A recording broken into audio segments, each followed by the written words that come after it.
Bishop, Saloma, Papa Alain, Papa Nico, Daniel Esther, Isaac, Maman Mireille, shalom à tous. Oh, shalom à Sarah aussi. Amen. Amen. Gloire au Seigneur. Voilà, nous sommes toujours dans notre série d'enseignements, comme vous le savez très bien. Mais avant d'entrer dans le vif de cela, je nous propose une lecture de 2 Chroniques. 2 Chroniques, le 26e chapitre, à partir de son premier verset. Et Sarah, tu vas préparer Acte 5 à partir du 1er au 4e verset. Je commence à partir de 2 Chroniques, comme je l'ai annoncé. 2 Chroniques 26, 1 à 5. La Bible dit: tout le peuple de Juda prit Osias, âgé de 16 ans, et l'établit roi à la place de son père Amathia. Osias rebâtit Élon et le fit rentrer sous la puissance de Juda, après que le roi fut couché avec ses pères. Osias avait 16 ans lorsqu'il devint roi, et il régna 52 ans. C'est pas aujourd'hui, c'est pas hier. Il a régné 52 ans à Jérusalem. Sa mère s'appelait Jécolia de Jérusalem. Il fit ce qui est droit, retenez bien cela, aux yeux de l'Éternel, entièrement comme avait fait Amathia son père. Le verset 5. Il s'appliqua à rechercher Dieu. Alléluia. Pendant la vie de Zacharie, qui avait l'intelligence des visions de Dieu. Et dans le temps où il rechercha l'Éternel, Dieu quoi? Dieu le fit prospérer. Alléluia. Amen. Quand on va directement, nous en étions au verset 6. Il se mit en guerre contre les Philistins et il les battit. Il a bâti les murs de Gath, les murs de Japné, les murs d'Asdod, et construit des villes dans le territoire d'Asdod et parmi les Philistins. On va directement au verset 12e.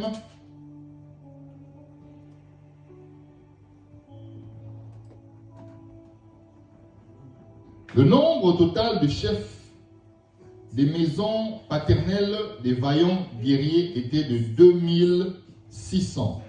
Il commandait à une armée de 307 050 soldats, capables de soutenir le roi contre l'ennemi. Osias leur procura pour toute l'armée des boucliers, des lances, des casques, des cuirasses, des arcs et des frondes. Verset 15. Il fit faire à Jérusalem des machines inventées par un ingénieur destinées à être placées sur les tours des angles pour lancer les flèches et des grosses pierres. Sa renommée s'étendit au loin car il fut merveilleusement soutenu jusqu'à ce qu'il devenu puissant. Alléluia. Amen. Verset 16e. Mais lorsqu'il fut puissant, son cœur, répète avec moi, son cœur. Son cœur. Mais lorsqu'il fut puissant, son cœur s'éleva pour le perdre. Il pécha contre l'Éternel son Dieu. Il entra dans le temple de l'Éternel pour brûler des parfums sur l'autel des parfums. Acte 5, verset 1er, lis-nous Sarah. Jusqu'à 4, au 4. Mais un homme nommé Ananias, avec sa fille Asaph, vendit une propriété et retint une partie du prix. Sa femme le sachant, puis il apporta le reste et le déposa aux pieds des apôtres. Pierre lui dit: Ananias, Pourquoi Satan a-t-il rempli ton cœur? Pourquoi a-t-il fait quoi? Rempli ton cœur. Pourquoi Satan a-t-il rempli ton cœur? Encore une fois de plus. Pourquoi Satan a rempli son cœur? Voilà. Continue, Sarah, jusqu'au 4e. Au point que tu montes au Saint-Esprit Mm. et que tu aies retenu une partie du prix du champ. Mhm. S'il n'eût pas été vendu, ne te restait-il pas? N'hésite pas, toi. Et après qu'il a été vendu, le prix n'était-il pas à ta disposition? À ta disposition. Comment as-tu pu mettre en ton cœur En ton cœur. Continue. un pareil dessein? Mm. Ce n'est pas à des hommes que tu as menti, mais à Dieu. Amen. Je vais lire Ézéchiel 28. La Bible dit, à partir du 2e verset, « Fils de l'homme, dis au prince de Tyr, ainsi parle le Seigneur l'Éternel, ainsi parle le Seigneur l'Éternel. Ton cœur s'est élevé et tu as dit, je suis Dieu. » On n'est pas ensemble. Vous n'avez pas, vous lisez avec moi. Alléluia. Amen. Ainsi parle le Seigneur l'Éternel. Ton cœur s'est élevé et tu as dit, je suis Dieu. Je suis assis sur le siège de Dieu au sein des mers. Toi, tu es homme et non Dieu. Et tu prends ta volonté pour la volonté de Dieu. Je vais lire dans mon verset 5e. Par ta grande sagesse et par ton commerce, tu as accru tes richesses. Et par tes richesses, ton cœur s'est élevé. Soulignez encore très bien cela. C'est pourquoi ainsi parle le Seigneur l'Éternel. Parce que tu prends ta volonté pour la volonté de Dieu, voici je ferai venir contre toi les étrangers. On va lire ton verset 12e. Fils de l'homme, prononce une complainte sur le roi de Tyr. Tu diras, ainsi parle le Seigneur l'Éternel, tu mettais le sceau à la perfection. Tu étais plein de sagesse, parfait en beauté. Tu étais en Éden, le jardin de Dieu. Tu étais couvert de toute espèce de pierres précieuses, de sardone, topaz, diamant, de chrysolite, d'oxyde, de jaspe, de saphir, d'escarboucle, d'émeraude et d'or. Tes tambourins et tes flûtes étaient à ton service, préparés pour le jour où tu fus créé. Tu étais un chérubin protecteur, aux ailes déployées. Je t'avais placé et tu étais sur la sainte montagne de Dieu. Tu marchais au milieu de pierres étincelantes. Tu as été intègre dans tes voies depuis le jour où tu fus créé, jusqu'à celui où l'iniquité a été trouvée chez toi. Par la grandeur de ton commerce, tu as été rempli de violence et tu as péché. Au verset 17 directement. Ton cœur s'est élevé à cause de ta beauté. Tu as corrompu ta sagesse par ton éclat. Je te jette par terre. Je te livre en spectacle au roi. Acclamons pour la parole de Dieu. Oui, nous savons comme vous le savez très bien, nous sommes en train de parler sur possède ton héritage et le sous-thème c'est la croissance dans le spirituel. Mais comme nous l'avons déjà énoncé le dimanche dernier, on ne peut pas parler de croissance dans le spirituel si on n'arrive pas à franchir certaines étapes. Et les étapes, nous les avons déjà énoncées. Nous avons dit que nous parlons sur les 7 étapes. Et là, nous sommes à notre 3e étape dont nous avons parlé sur le pardon. Nous avons dit, on ne peut pas grandir dans le spirituel. On ne peut pas posséder son héritage dans le spirituel aussi longtemps qu'on n'a pas compris la notion du pardon. Et on a parlé longuement sur ça. Mais nous avons également dit qu'on ne peut pas parler du pardon véritable si on ne parle pas d'abord du cœur. Parce que toute forme de pardon qui n'est pas passée par le cœur n'est que formalisme et formalité. Donc c'est vide de sens, ce pardon-là. Alors on a parlé du cœur qui était le centre, justement, non seulement du pardon, mais aussi, non seulement d'impulsion du pardon, mais aussi de la réception du pardon. Également, il y avait des choses que nous avons développées. Parlons du cœur. Parce que le cœur, nous avons dit dans Proverbe 83, c'est garde ton cœur plus que toute autre chose, car c'est du cœur que sortent les sources de la vie. Alors nous avons commencé à décortiquer sur les différentes sources de la vie. Alléluia. Voilà pourquoi je vous dis que cet enseignement est un enseignement très fort. Un enseignement qui va bénir et qui est en train de bénir. Donc si tu comprends ce que nous sommes en train de dire ici, ta vie ne restera plus jamais la même. Et donc nous sommes en train de parler sur les sources de la vie. Nous sommes en train de parler sur le cœur. Et aujourd'hui nous parlerons également sur ce point où nous avons intitulé « Surveille sur ton cœur ». Amen. Toujours dans le cadre de cet enseignement. Mais nous sommes en train de parler « Surveille sur ton cœur ». Amen. Toujours dans le même enseignement. Parce que nous sommes en Proverbe 4 toujours. Amen. Amen. Où la Bible dit « Garde ton cœur plus que toute autre chose ». Oh, bien-aimé, il y a tellement à dire. Il y a tellement à dire et à redire. Parce que, figurez-vous, frères et sœurs, que si quelqu'un ne comprend pas l'importance que Dieu accorde au cœur, cette personne est une personne malheureuse. Le cœur, c'est comme la Bible le dit, du cœur sortent les sources de la vie. Le cœur, c'est ça le centre même. J'aimerais même te dire que, ça va te choquer, mais c'est comme ça. Le cœur, c'est l'alpha et l'oméga de ta vie sur terre. Ta vie sur terre dépend de ton cœur. De la même manière que biologique, c'est-à-dire de manière biologique, excusez-moi, lorsqu'on parle de l'anatomie, je voulais dire, lorsqu'on parle du cœur, on dit que c'est ça le centre, c'est ça le moteur même de l'existence de l'homme. Si ton cœur cesse de battre, si ton cœur est détruit, ton cœur cesse de fonctionner, au niveau de la médecine, on dit qu'il y a arrêt cardiaque. On dit que la personne, elle est morte. Alléluia. Et spirituellement également, Dieu, parlant du cœur, il en accorde une importance très capitale. Alléluia.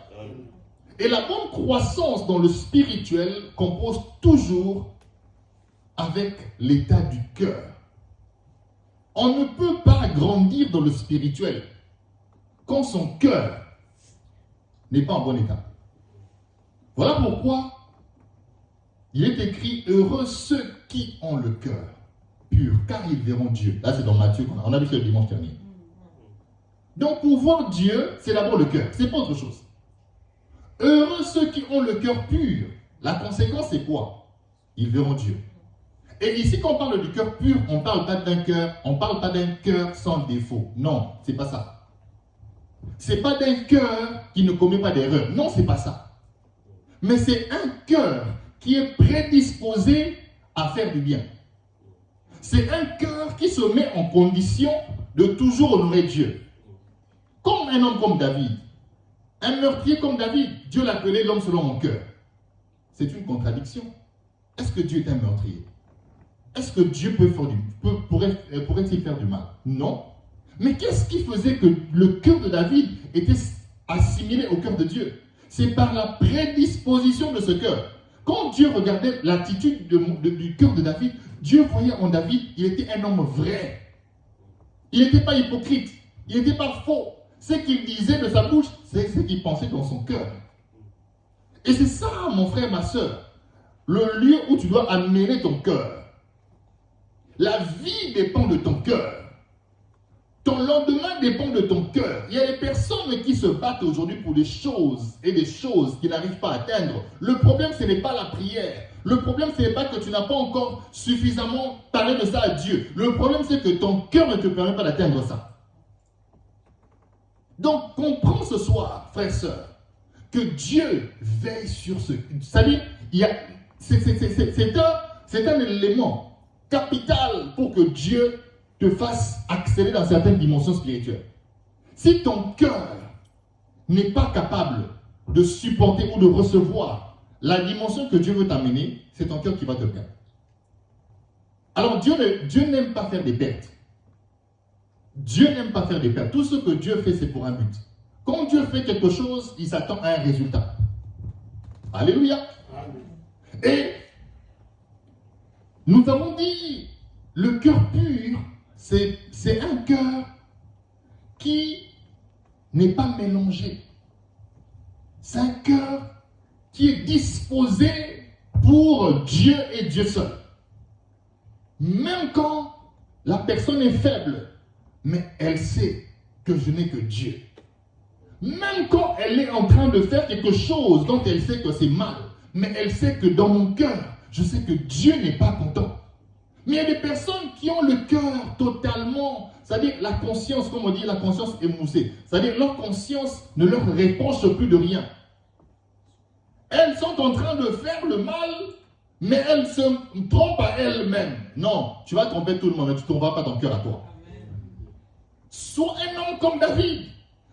Et dans le mal, on lui rappelle que tu es en train de faire le mal. Il tombe à genoux, dit, effectivement, j'ai fait ce mal. Il est prêt à ouvrir son cœur à Dieu pour dire, Seigneur, tu connais mon cœur. Tu connais mes incapacités, tu connais mes limites.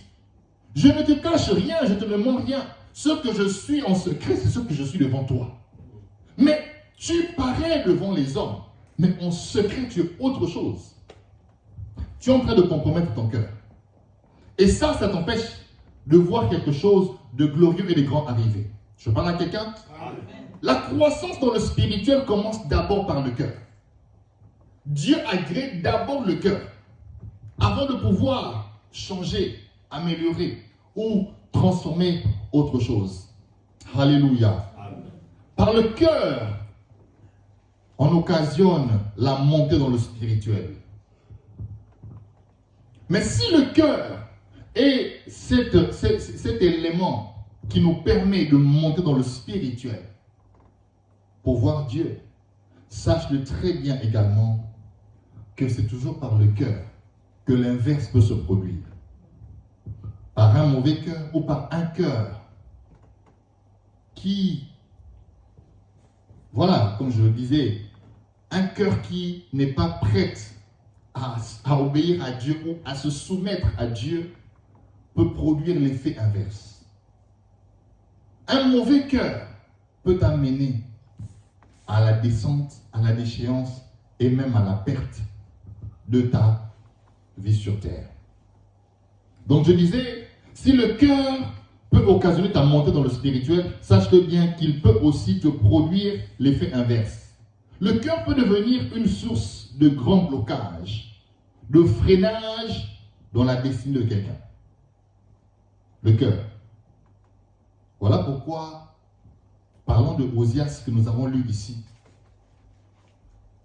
La Bible dit, cet homme qu'on appelle Osias, il est devenu roi à l'âge de 16 ans. Il a régné pendant 52 ans. Frère et sœur, il a marché sur les traces de Dieu. Il marchait avec Dieu. Il a appliqué son cœur à la recherche de Dieu. Donc, il était un ami de Dieu. Il cherchait Dieu et il aimait Dieu.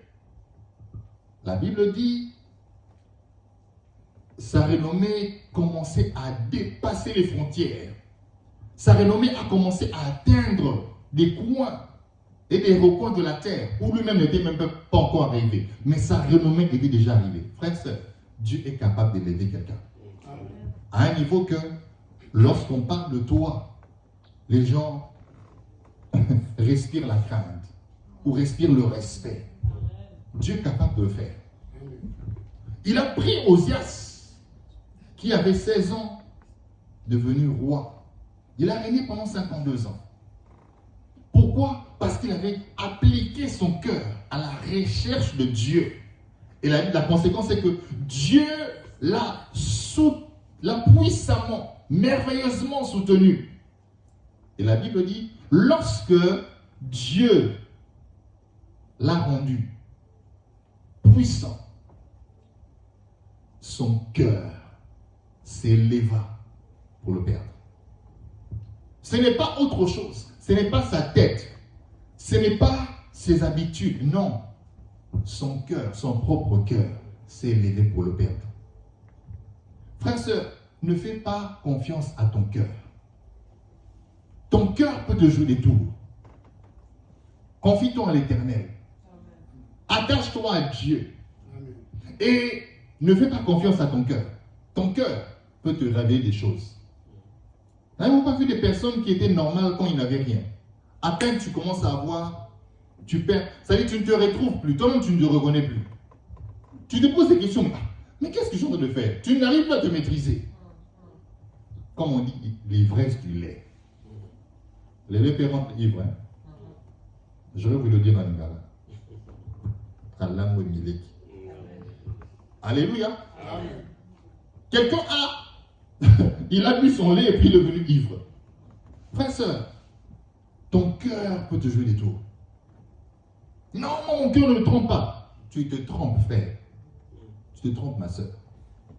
Même certaines personnes, vous verrez, ils sont tellement rassurés de leur marche avec Dieu au point qu'ils minimisent et ils méprisent les autres. Eux, ils pensent qu'eux, ils sont déjà arrivés. Frère, tu n'es pas encore arrivé. Osias a marché 52 ans avec Dieu. 52 ans.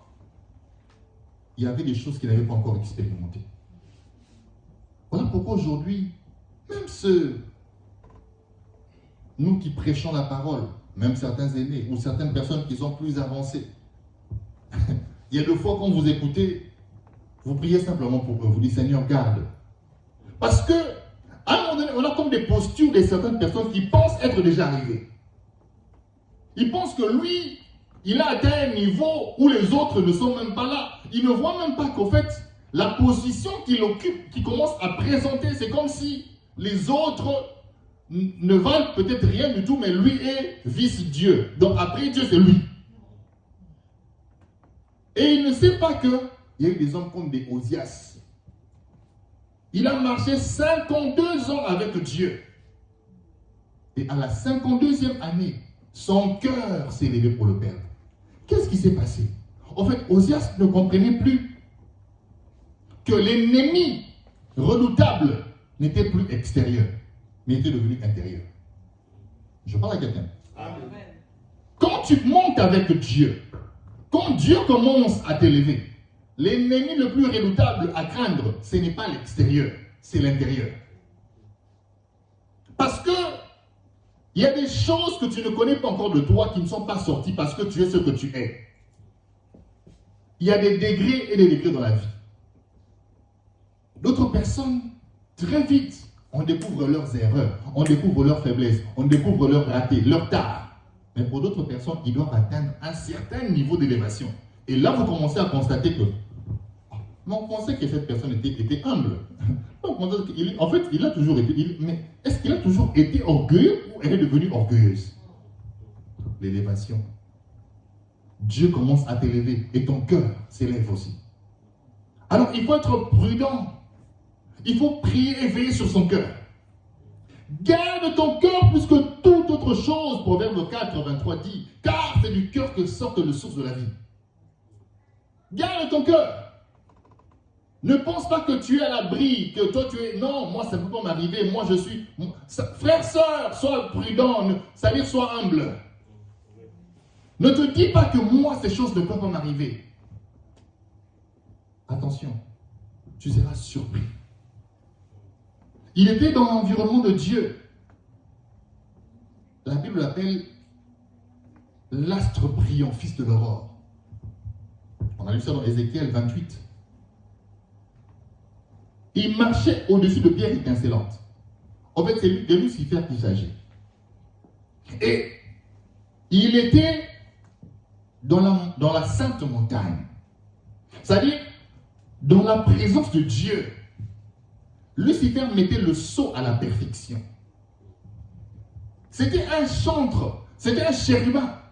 Il avait un rang élevé dans la présence de Dieu. Il avait une beauté exceptionnelle, au point que sa propre beauté l'a corrompu. Donc il a vu, il était une créature tellement merveilleuse par rapport aux autres que l'aspect de sa beauté l'a corrompu. C'est pas moi qui dis ça, c'est la parole de Dieu qui dit ça. On a lu ça avec vous. Parce que je vois que vous regardez un peu bizarrement, c'est comme si c'était des choses que j'imagine. On a lu ça avec vous ici. L'aspect de sa beauté l'a corrompu, a corrompu son cœur. Et pourtant, il était dans un environnement où il n'y avait pas de péché. Dans un environnement où il n'y avait que la sainteté et la présence de Dieu. Mais écoutez, cet homme-là, ou cette créature-là, a constaté dans son cœur. Ce n'est même pas elle qui a constaté. Mais la Bible dit que Dieu a vu l'iniquité qui commençait à croître en lui. Pourquoi? Parce qu'il commençait à se dire, non, moi aussi je vais monter au-dessus des étoiles de Dieu. Je vais m'asseoir et je vais moi-même devenir Dieu. Ça, c'est l'orgueil. Ça, c'est le premier péché. Ça s'est passé là au ciel. Ce n'était pas en Éden. Le premier péché, c'était là-haut dans le ciel. Et ça, c'est ce qui arrive généralement quand dans la vie, on commence à monter. On commence à prendre une certaine hauteur. On commence à aller dans une certaine dimension. Tu commences à fréquenter les personnes que tu n'avais jamais fréquentées. Dans les milieux que tu n'étais jamais entré. Tu vois des personnes que tu n'avais jamais vues autrefois. Le cœur commence à changer. Tu commences à gérer des choses que tu n'avais jamais gérées. Le cœur commence à changer. Tu commences à te regarder différemment des autres. Le cœur commence à changer. Garde ton cœur plus que toute autre chose. Prie pour ton cœur. Je dis en insistant et en rappelant. Quand quelqu'un commence à monter, quand tu commences à constater simplement que dans ma vie, Dieu m'a quand même mis à part. Hein? Dieu a quand même. J'étais autre chose et je suis devenu autre chose. Quand tu commences à constater ça, sache que l'ennemi n'est plus dehors. L'ennemi est d'abord dedans. L'ennemi est d'abord dedans. C'est ton propre cœur. Veille sur ton cœur. Veille sur ton cœur. Le cœur peut devenir ton propre piège, ton propre problème. Ton vrai ennemi peut devenir ton cœur. Voilà pourquoi sois examinateur de ton cœur. Parce que ton cœur peut te tromper. Alléluia. Amen. Jésus parlant même aux disciples, quand on leur parlait à la foule, qui critiquait les disciples de Jésus pour dire pourquoi tes disciples ne prient-ils pas comme Jean-Baptiste fait avec ses disciples? Jésus leur dit une chose, il dit ce n'est pas ce qui entre dans la bouche qui souille l'homme, mais c'est ce qui en sort. Donc le manger, le boire, c'est pas ça d'abord le problème. Le problème, c'est qu'est-ce qu'il y a dans ton cœur. Sois le propre examinateur de ton cœur. Frère, il y a des gens qui se trompent à eux-mêmes. La vie que tu vivras demain dépend de ce que tu as dans ton cœur. Les sources de la vie proviennent de ton cœur.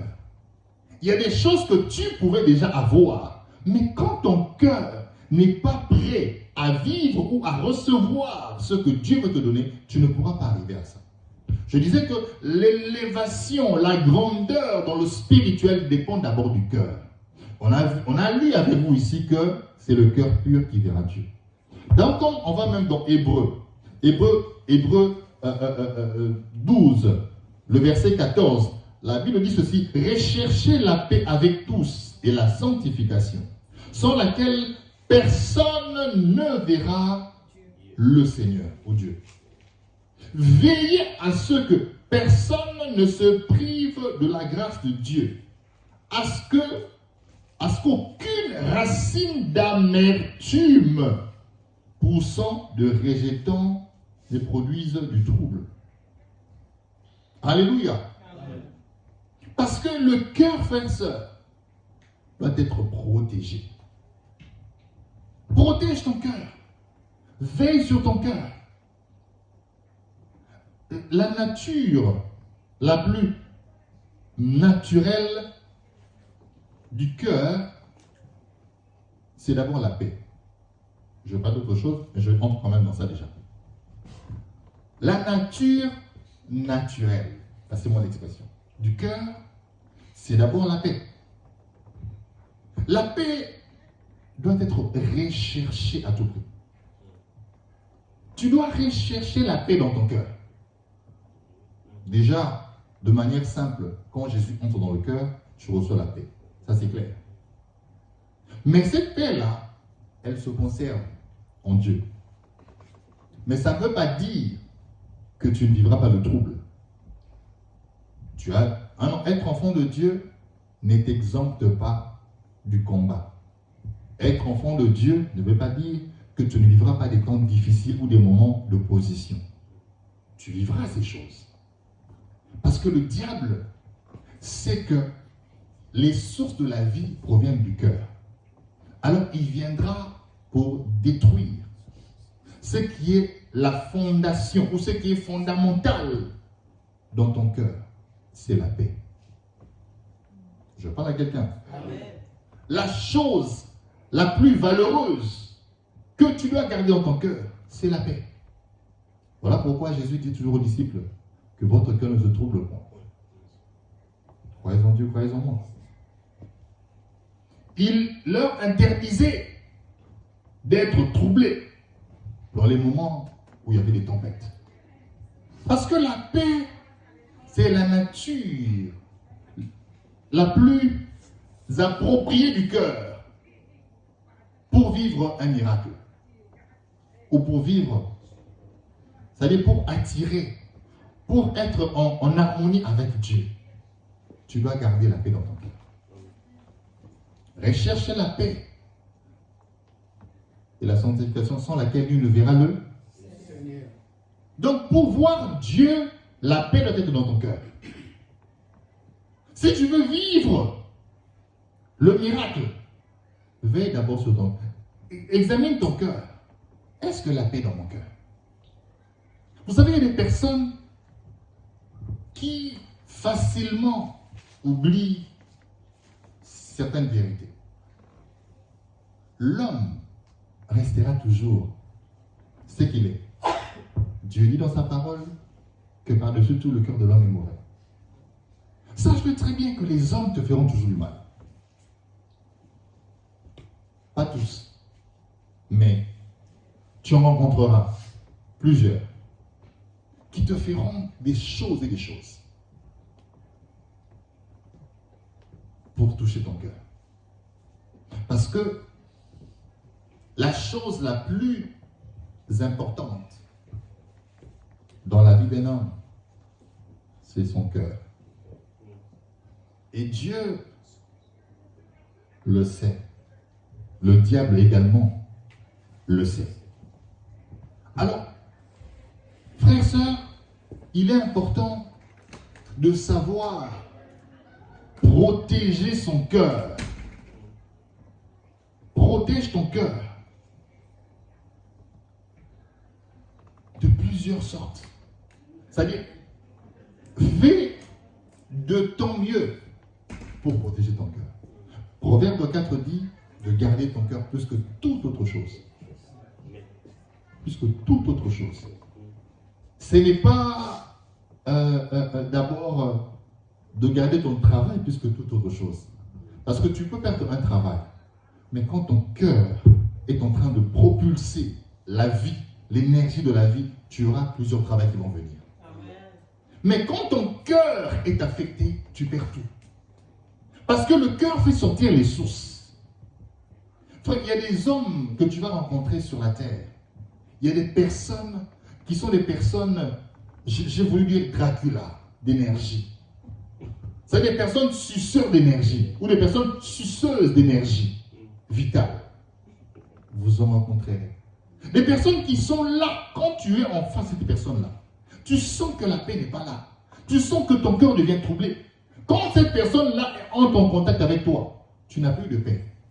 Elle a des paroles qui t'enlèvent toujours la paix. Des attitudes qui t'enlèvent toujours la paix. Des personnes qui, quand elles arrivent, tu sens que l'atmosphère devient empoisonnée. Frères et sœurs, sors de cet environnement.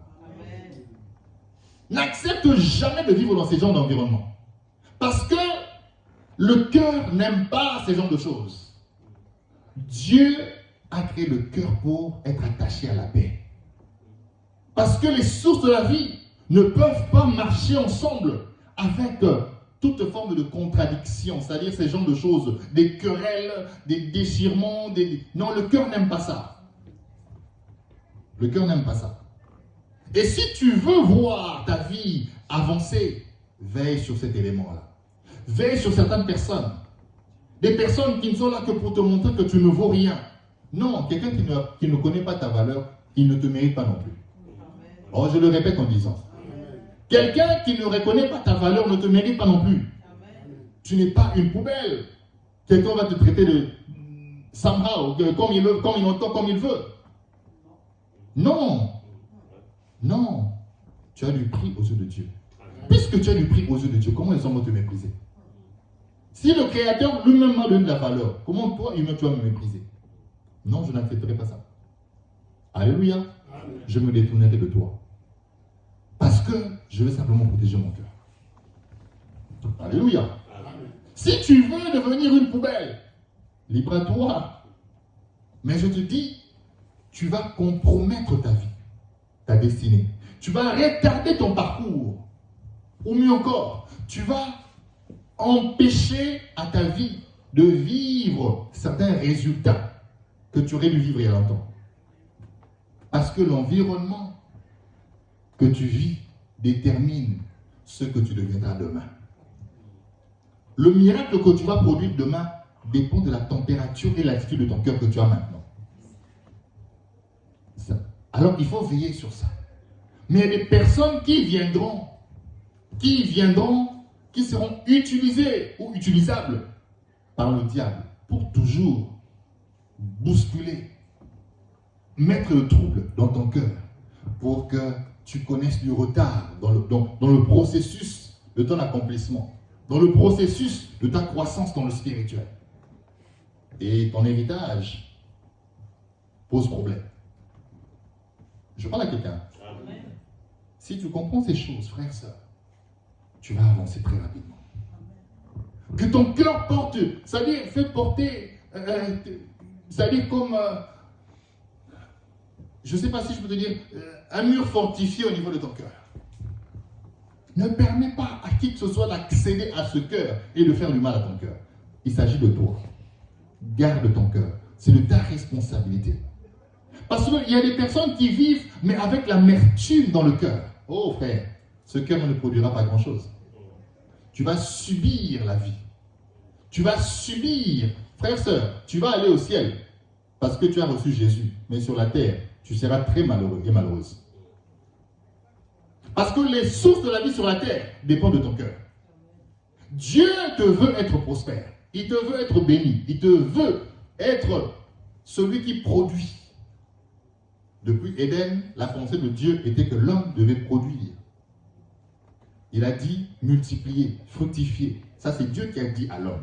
Et l'homme c'est-à-dire, il a cette capacité de production, de multiplier. Mais c'est qui ou quelle est cette personne qui peut le faire?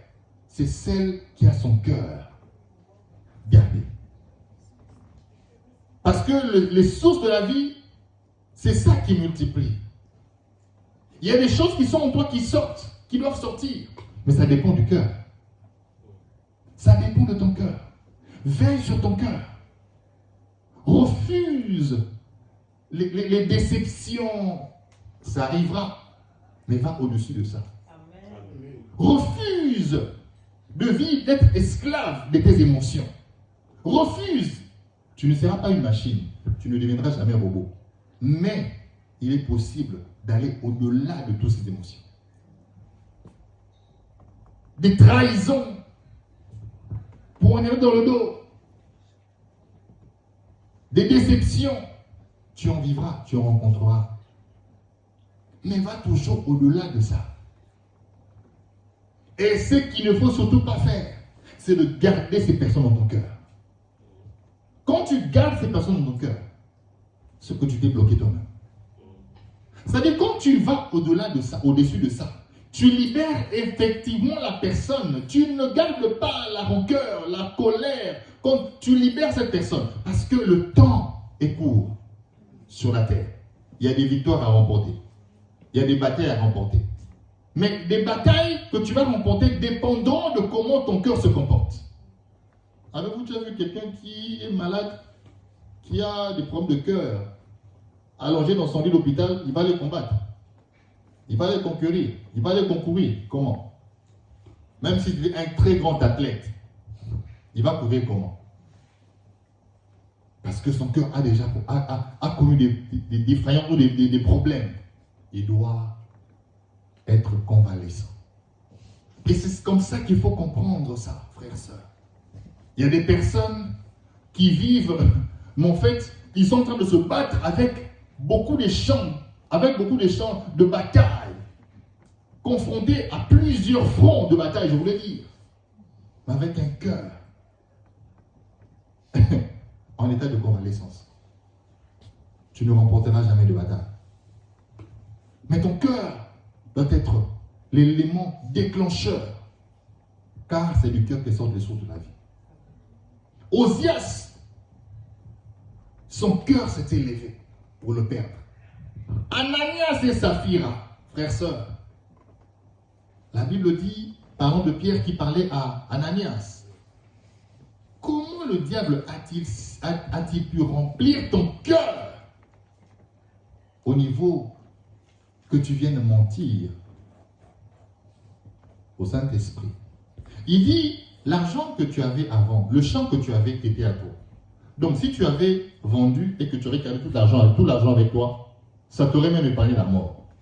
Parce que c'était à toi. Mais quand tu prends la décision de venir offrir à Dieu, que ton cœur ne te dise pas de mentir.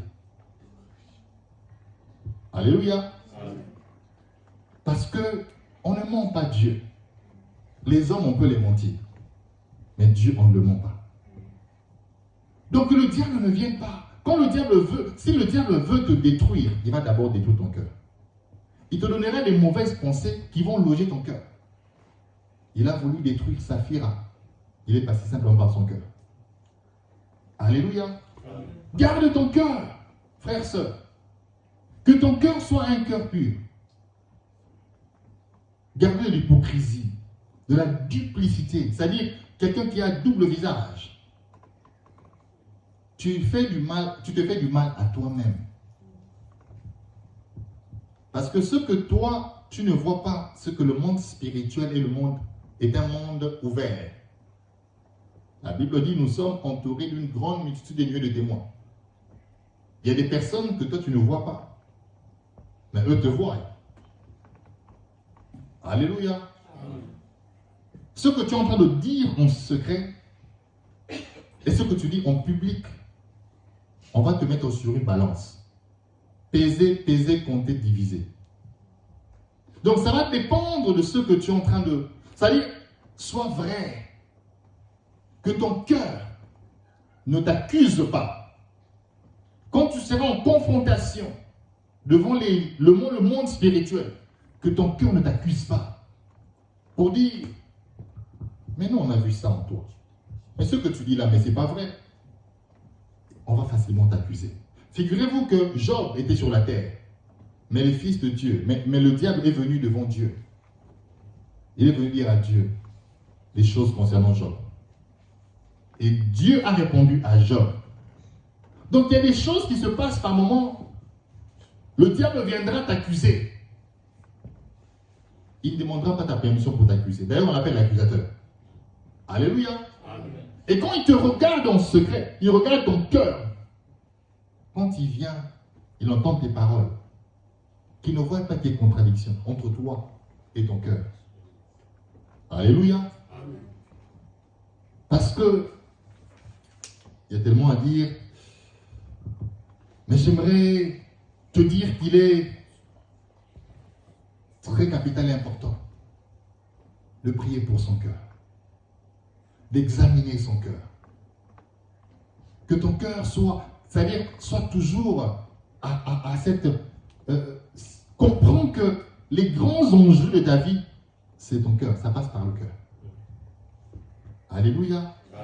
Prie pour ton cœur et refuse les environnements qui sont hostiles à ton cœur. C'est-à-dire au bon fonctionnement de ton cœur. Sors de ta sphère toutes les personnes qui détruisent, qui viennent pour détruire l'atmosphère favorable de ton cœur ou de ta paix. Sors de cet environnement. Sors de cet environnement-là. Les personnes qui sont toujours là pour t'abaisser, pour t'humilier, pour te faire croire que tu ne vaux rien, que tu n'es rien. Tourne ton dos comme Eliab avait tourné le dos à David, son frère, quand il voulait dire de lui des choses qui ne sont pas vraies. Détourne-toi de ces personnes. Des personnes qui pensent mieux te connaître que tout le monde. Ils pensent se permettre de dire n'importe quoi sur toi. Détourne-toi de ces personnes-là. Parce que tu as des courses, tu as une course à remporter. Tu as des victoires à gagner. Tu as des choses à faire sortir. Oh, le monde veut voir ces choses arriver. Donc tu n'as pas de temps à perdre avec des petits combats. Parce que tu dois apprendre à sélectionner les bons combats de ta vie. Il y a des combats qui vont te faire perdre le temps et l'énergie. Comme je dis tout à l'heure, il y a des personnes Dracula d'énergie vitale ou vitaux. Quand ils sont là à tes côtés, ils ne sont là que pour te sucer par leur attitude négative et néfaste. Quand ils sont là, ils polluent l'atmosphère. Refuse ces genres de personnes autour de toi. Quand ils ne parlent, ce n'est que du négatif qui sort de leur bouche. Le cœur doit avoir une attitude toujours positive. Ne développe pas ces pensées toujours négatives. Non, ça ne marchera pas. Pourquoi ça ne marchera pas? Tu es un Dieu, ça va marcher. Amen. Pourquoi ça va mal partir? C'est-à-dire, attends-toi toujours à des bonnes choses. Attends-toi toujours à des bonnes nouvelles. Fais confiance au Dieu qui a formé des projets de paix et non de malheur. Pourquoi tu tombes malheur alors que Dieu n'a pas formé ces projets de malheur pour toi? Attends-toi au projet de paix. Et la Bible dit qu'il te soit fait selon ta foi. En quoi tu crois? Pourquoi tu as peur? C'est ton cœur qui t'effraie. Parce que ton cœur ne veut pas croire que Dieu est fidèle. Oblige à ton cœur de croire à ce que Dieu te dit de croire. Impose à ton cœur de croire ce que Dieu te demande de croire. Alléluia. Amen. C'est du cœur que sortent les sources de la vie. C'est du cœur que sortent les sources de la vie. Si le diable, son cœur, s'est élevé pour le perdre, toi, ton cœur ne s'élèvera pas pour te perdre. Si Osias, son cœur s'est élevé pour le perdre, oh, je prie que pour toi, que ton cœur ne se lève pas pour te perdre. Si Ananias et Saphira, leur cœur a été rempli par le diable afin de le détruire et le perdre, oh, que ce ne soit pas le cas pour toi, encore moins pour les membres de ta famille. Au nom de Jésus, nous sommes en train de prier ce soir encore. Tu es dans sa présence et tu es en train de prier. Oh, la grande délivrance, ça passe d'abord par le cœur. Karabo shata mabra. Mandro sata kabo shete.